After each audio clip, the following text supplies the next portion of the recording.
Erica Schultz and Mike Schultz. Not today. The 9 Habits of Extreme Productivity. Narrated by Thomas Florio and Amanda Marr. If you struggle to be productive at work, you're not alone. Modern life is full of distractions and diversions, and it's all too easy to find your focus drifting. But Mike and Erica Schultz have had more reason to lose focus than most of us.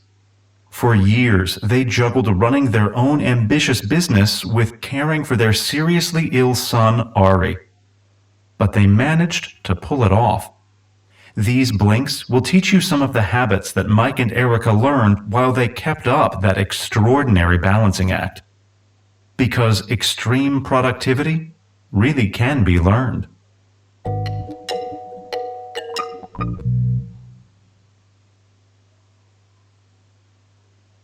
Blink 1 of 7. These blinks are about how to be more productive at work. But they're not just about that, because the authors, Mike and Erica Schultz, learned many of these lessons in pretty much the hardest way possible. In the years before they had kids, Mike and Erica lived a gloriously busy life together. They ran a successful small business that was just starting to turn into something big. They renovated a house by beautiful Lake Boone in Massachusetts, and they had active social lives too. The one extra thing they wanted was a family, so they were ecstatic when Erica got pregnant. During an ultrasound, however, the concerned expressions on the medical staff's faces told them that something was wrong. The problem, it turned out, was in their child's heart. In that moment, everything changed. The key message here is, their son's heart defect turned Mike and Erica's lives upside down. Ari, Mike and Erica's son, had hypoplastic left heart syndrome, which affected his heart's ability to circulate blood. Even after several operations during pregnancy, Ari was born in a critical state and had 2 major operations in his first 7 months. Despite his heart problems, the precocious young Ari loved sports. He wowed people with his basketball moves and was playing golf at the age of 2.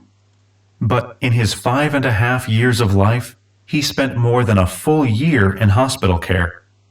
And, of course, so did his parents. Taking a break from work would have meant Mike and Erica's whole business failing. And that would have meant losing their health insurance. Imagine not just running a business from a hospital waiting room, but doing so while your infant son is fighting for his life down the hall. How could you get any work done at all? Yet, during this period, Mike and Erica rebuilt their business, expanded into 9 international offices, and wrote 4 books, including a bestseller. And they had 2 more children, Lexi and Eli. They also did some research into productivity. Surveying thousands of professionals, they identified a group they called the extremely productive, or the XP, who had notably different work habits from everyone else, which allowed them to get far more done. These habits aren't things you have to be born with. They're simple little hacks that anyone can learn. That's how the authors managed to reshape their business during those dark days in the hospital with Ari. And it's how you can increase your own productivity too, as you're about to find out. Blink 2 of 7. When you have a child whose life is at risk, you really have to make every moment count. And that's especially true when your schedule is as busy as Mike and Erica's was. In fact, they started to look at time in a whole new way. For them, time became an acronym, with each letter standing for a different category. T is treasured time, I is investment time, M is mandatory time, and E is empty time. And once you start to break down your day into those 4 categories, you're a big step closer to becoming extremely productive. The key message here is extremely productive people manage their time better, and so can you. Treasured time is what it sounds like. It's the time that's most special to you on a personal level. For Mike and Erica, this was often the time they spent with Ari, watching hockey on the hospital television or playing baseball in the play area. But they also treasured the time they spent in jiu-jitsu class or in front of Grey's Anatomy with a cold beer. Don't just think of this as time off. Think of it as time to cherish. Investment time generates returns that exceed the work you put in, just like a financial investment. When you take investment time seriously, you'll start to see new possibilities and opportunities for expansion. It's where you should look to spend most of your work time. Mandatory time is time doing the day-to-day things you feel you have to do, even if you don't want to. You should try to minimize mandatory time. Some of it you can and should outsource. Some of it you might be able to turn into investment time. Your daily commute, for instance. Stick on a relevant podcast and a mandatory activity becomes an investment. Empty time is wasted time. Surfing the web, checking social media, staring into space. This one's easy. Just cut it back. Eliminate it altogether if you can. It adds nothing. All that might sound easier said than done, but the truth is, it's easier than you probably think to craft a new routine for yourself in which you can maximize treasured and investment time and minimize mandatory and empty time. As the authors discovered, you just need to develop 9 habits. And that's what we're going to look at next. Blink 3 of 7. During Ari's frequent spells in the hospital, the authors got to know other families, some of whom were in even harder situations. One couple they met, Sherry and Jack, lived so far away that Jack usually had to sleep in their car when their son was in the hospital. With Sherry and Jack in mind, the authors set up a charity fundraiser so parents like them could stay in a nearby apartment. They dove headfirst into the project, and Ari got excited about it too. Just 2 months before the event, they learned that Ari needed a heart transplant. Naturally, they considered canceling their plans. But when they told Ari the fundraiser might get called off, he was devastated at the thought of not helping Sherry and Jack. That turned out to be all the motivation Mike and Erica needed, because the first step in being productive is being driven. The key message here is motivate yourself to get productive by recruiting your drive. How do you pull off big, difficult projects like a charity fundraiser? You could talk about the what the event or the fundraising target should be. You could also talk about the how you should invite people or market the event.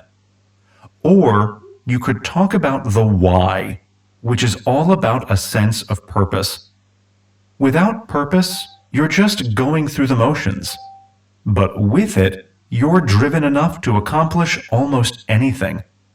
Mike and Erica call this recruiting your drive, and it's the first of the 9 habits that make up the author's productivity code. In order to recruit your drive, make sure your target is something you're motivated to achieve. Then, plan how you'll do just that. Extremely productive people, the XP, are much more likely than everyone else to recruit their drive by writing their goals down. If you're not doing that, you're less likely to accomplish as much. So, with pen in hand, break your year down into quarters. Then break each of these down into months, and each month into individual weeks. Finally, decide on what you want to achieve in the year, and then break that goal down into manageable chunks spread across the smaller units of time. This makes it much easier to reach your targets. Tie that to a sense of why and not just how and what, and you're off to a flying productive start. Blink 4 of 7. During Ari's long final stay in the hospital, the family fell into a morning routine that involved a scarily large amount of iPad time. Ari would wake up and watch sports for hours, and soon, the morning was gone. That was that. But he was in the hospital. How could Mike and Erica say no? Still, they eventually realized they had to change the routine. So every morning, they started getting Ari out of bed and walking around the hospital. They would greet everyone they met with a cheerful, "Good morning." Or, once Ari developed an interest in Japan, he'd say it in Japanese, "Ohayo." This new habit completely changed Ari's mood. Not just for the morning, but for the whole day. The key message here is, prioritizing important activities and developing better routines helps you make the most of each day. Ari's morning walk is a great example of the second habit in the productivity code. Ignite your proactivity. This is all about how you structure individual days. Start by filling your daily calendar with investment time activities. Then, within that schedule, prioritize your greatest impact activity, or GIA. This is the activity with the biggest long-term return on detailed, concentrated effort. Exactly what it is may vary from day to day, but in general, it's best to work on your GIA early on in the day, when your mind is fresh. On those days when you'd rather stay in bed, try shifting your attitude by sitting up and saying, 3, 2, 1, go. That should give you the momentum you need. Habit 3 is to re-engineer your habits. On one level, this couldn't be simpler. Identify unproductive, empty time habits, like Ari's morning iPad routine, and upgrade them. But this also works on the micro scale. Take your phone, for example. When a notification comes in, do you immediately grab it and lose your concentration? If so, you can solve that problem by turning off unnecessary notifications. Or just train yourself to react differently. The next time it happens, remind yourself how much you'll gain by staying focused and leaving your phone where it is. Changing your environment can be useful too. Look around you and think about what aspects of your surroundings do and don't help you concentrate. Fix them. Find somewhere else to work if you need to. To really turbo boost your productivity, though, it's all about not space, but time. Blink 5 of 7. During Ari's time in the hospital, Mike's father usually looked after Ari in the morning while Mike worked. But when his father couldn't make it, Mike faced a problem managing his time. One such morning, Ari was watching hockey as Mike tried to work. But Ari had developed a new obsession. He kept trying out hand signals, imitating the hockey umpires. Mike's initial reaction was annoyance. Not at Ari, but at his distraction from his GIA. How could he concentrate on work when all he wanted to do was spend time with his son? Eventually, he realized the lesson he was learning, set his work aside, and played with his son. Because sometimes, treasured time wins out. The key message here is, the 4th, 5th, and 6th habits are all about managing your time. As that morning with Ari proved, sometimes you need to adapt your schedule to fit your priorities. To do that, adopt the 4th habit. Obsess over time. Obsessing over your treasured, investment, mandatory, and empty time means figuring out where every single activity in your day fits within that structure. Then make sure that your priorities are reflected in your daily routine. How? Well, take treasured time. Increase investment time. Minimize mandatory time. And, as much as possible, eliminate empty time. Sticking to these rules and achieving greater productivity isn't just about what you do, though. It's also about what you don't do. And that's where habit 5 comes in. Say no. This means having a clear idea of what's really important. If someone asks you to do something that doesn't fit with your priorities, have the courage to say no. Next time you're asked to bake cookies for a charity sale, ask yourself, would this be investment time for me? If not, politely decline. That's habit 5. Say no. Habit 6 is play hard to get. This is about concentration. Distractions are everywhere for us these days, including in our inboxes. But does every email need to be dealt with right away? Don't make out like you're constantly available. Block off time for dealing with issues that arise, and devote the rest of your time to your own schedule. Go someplace else if you need to. Remember, your time is your own. It has to be. Blink 6 of 7. The first and second sections of the Productivity Code have taught you how to get motivated and organize your time. The final section is about how to put theory into practice by executing in the zone, that state where you're completely engaged with work, tuned out from all distractions, and able to accomplish remarkable things. Sounds nice, right? But how do you get there whenever you need to? Well, maybe it's worth asking someone who had to get in the zone every day while waiting in a hospital with his young son down the corridor.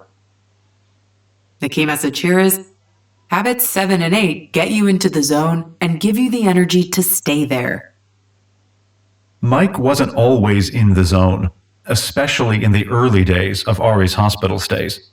He'd be checking his email or Facebook, texting, getting coffee, you name it. 60 minutes of work would routinely turn into 11 or so minutes of real focus. So, how do you go from there to being in the zone? In short, discipline. Block off what Mike calls a sprint. 20 to 90 minutes set aside for productive work. Then, try a relay, which is 4 sprints in a row with short breaks in between. Time your sprints with a stopwatch, but don't use the one on your phone, which you definitely don't want to be looking at. Of course, for a productive session in the zone, you also need sufficient energy. This is something else the XP are much better than the rest of us at doing. They sustain their energy levels for longer, and not just with chocolate bars. Energy is a triad of mind, body, and spirit. To have enough energy, you need to nurture each of these elements. Encourage your mind through positive self-talk, and give it a break by minimizing decision-making. For instance, instead of wasting mental energy on deciding what to have for breakfast, just have the same thing every day. As for your body, you probably already know how to take care of it. Eat nourishing food, get enough sleep, and exercise.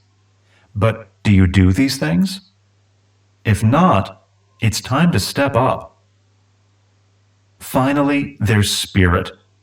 If you're taking treasured time and doing meaningful work, you're well on your way. Of course, life isn't as simple as that might make it sound, but these basic principles are what you should be aiming towards. And when things don't go the way you want them to, well, that's where habit 9 comes in. Blink 7 of 7. When he was 5 and a half, Ari finally got the heart transplant he needed. But tragically, his body didn't accept it, and he passed away not long after. Mike and Erica felt utterly drained and defeated, and they struggled to cope. They both had trouble sleeping, and Mike was drinking too much. Despite the good habits they'd developed, they were running on empty. But eventually, they simply had to pull themselves together and let a positive attitude lead them forward. In other words, they had to right their ship. The key message here is the final productivity habit is to right the ship, no matter what life throws at you. How do you get back on track when life seems so overwhelmingly hard?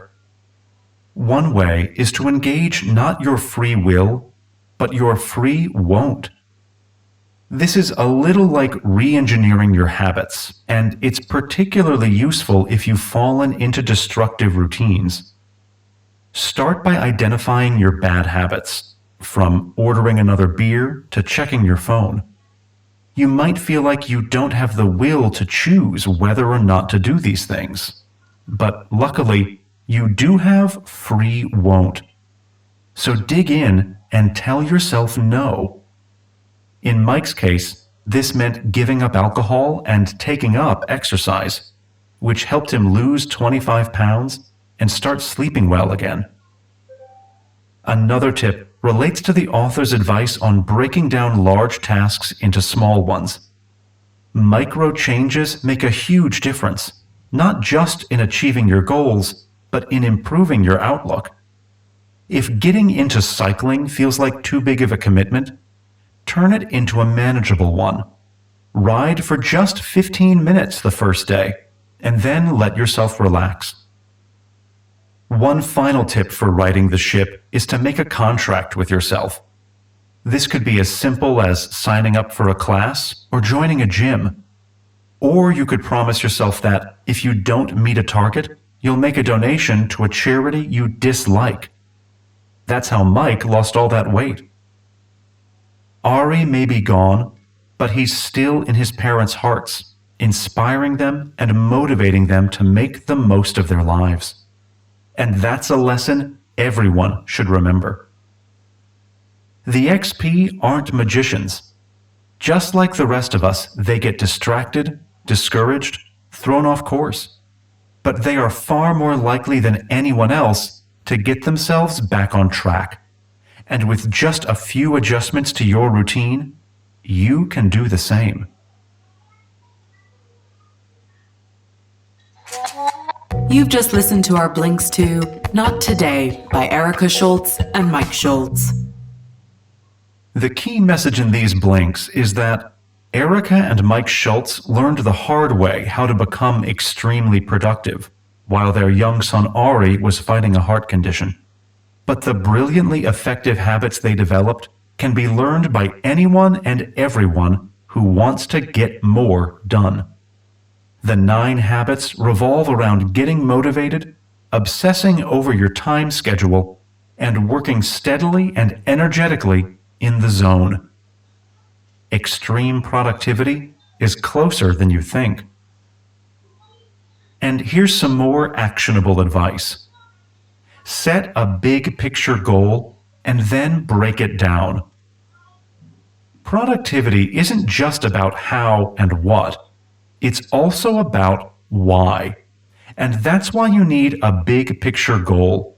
Something you want to achieve maybe months or, even better, years in the future. Write this down, then break it down into manageable steps. Where will you need to be after 2 years? How about after 1? Then figure out how to get there, including which targets you'll need to hit every month, week, and day.